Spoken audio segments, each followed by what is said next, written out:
Well, hello, ladies, gentlemen, boys, and girls of all ages. Spank the Monkey back again with another video of Singles Bojingles.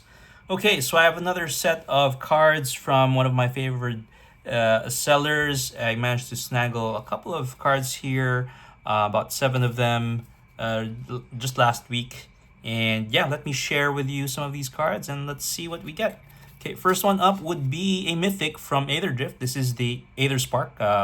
For the cast Planeswalker artifact equipment. So this is, I think, the first Planeswalker that is an artifact equipment. So it comes with 4 loyalty counters, and it says as long as the Aether Spark is attached to a creature, the Aether Spark can't be attacked and has whenever a equipped creature deals combat damage during your turn, put that many loyalty counters on the Aether Spark.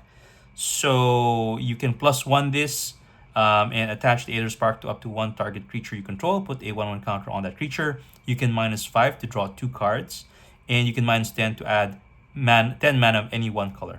So I really don't have much use for this card in any of my decks, but this is a unique card, I would say, and just wanted to get this to add to my collection. So pretty cool mythic to start off, just a regular pack mythic. Behind that would be Adagia Windswept Bastion, which is a land coming from the Edge of Eternity set. It's in the full art foil treatment. Very nice looking treatment. If you see that, the foiling is pretty nice, and it's truly borderless. It's super nice. So it enters the land tapped. You can tap it for white and it has station. And if it's stationed for 12 or more, pay 4, tap, create a token that's a copy of target artifact or enchantment you control, except it's legendary.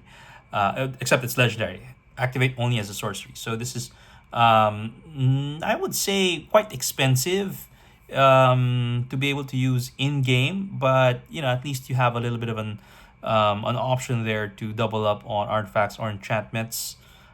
This might be good for Anikthea, which was from the Wilds of Eldraine, one of the I believe this is one of the commander decks from that, or was it from? I forget now. But yeah, this might be good for that particular precon. Okay, so this is a nice special mythic treatment. So we'll put that over there. Next up, we have a Gwenum Remorseless. So this is from the oft maligned Spider-Man set, but I have to say that there are some good cards in the mythic and rare slot there.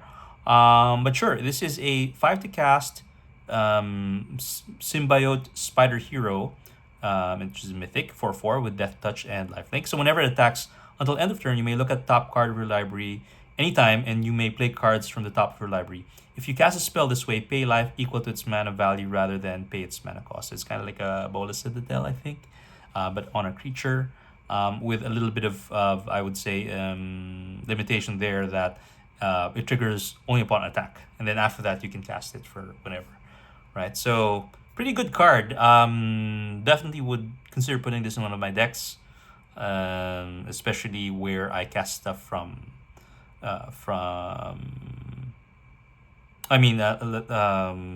I think this is good for one of my decks where I forget now the name of that commander, where I tap it and reduce mana based on the amount of life I've lost. I forget her name now. But yeah, this is gonna go good for that deck. So I'll put that over here.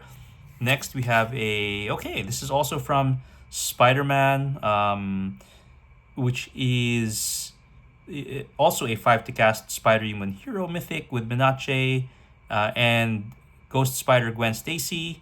Reads, whenever Ghost Spider attacks, she deals X damage to the defending player, where X is the number of attacking creatures. So this is really great for my Ishin deck, where I've built in such a way that it makes a lot of tokens that are tapped and attacking. So if I have this on the battlefield and attacking too, I'm gonna make a lot of damage and triggers twice. So this is gonna be a huge damage doubler for sure in that deck. So looking forward to slotting that in and seeing how that plays out. Okay, next up we have a Forge Neverwinter Charlatan. And you can see there it has the likeness of Mr. Hugh Grant himself, who played Forge in the Dungeons and Dragons movie, of which this Secret Lairs is sort of celebrating that from a few years back. So what does he do? For the cast, Human Rogue with Minache, 2/4, and has Ward as well. So Forge gets +2/+0 for each treasure you control. Now, whenever one or more players sacrifice one or more creatures, you create a tap treasure token. This ability triggers only once each turn. So good for an aristocrat deck, or decks where you have a lot of treasures. This could get pretty mean very quickly.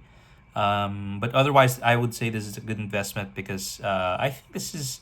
I don't think we're gonna have reprints of this, right? So, might as well have this card in your collection, as you know, probably won't be seeing it anytime soon. Okay, so we'll put that over there. Next up, we have a Holga Relentless Rager, also from the aforementioned Secret Lairs. And she is a 6 to cast human barbarian 4/6 with haste, and she must be blocked if able.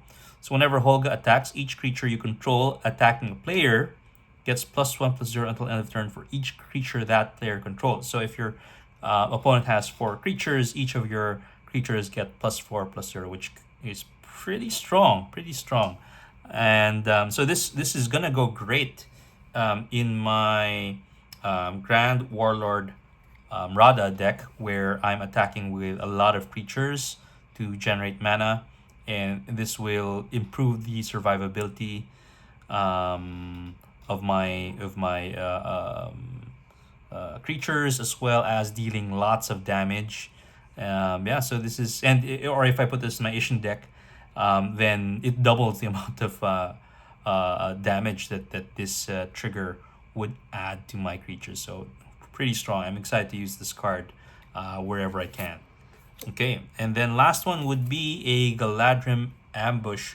So it's a 4 to cast instant where you create X/1/1 green elf warrior creature tokens, where X is the number of attacking creatures.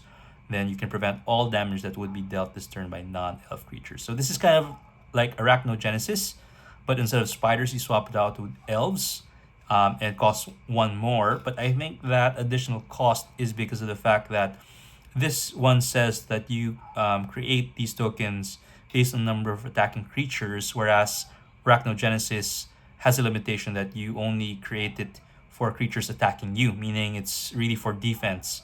Whereas this one, if you're the one attacking, you can actually cast this, right? And double up on tokens based on the number of creatures you control that are attacking. So this is pretty good. I can definitely use this in one of my decks, and I'm looking forward to that. All right, so I think that's it for this episode of Singles Bojingles. I hope you enjoyed this one. I'll catch you on the next one. Take care. Bye-bye.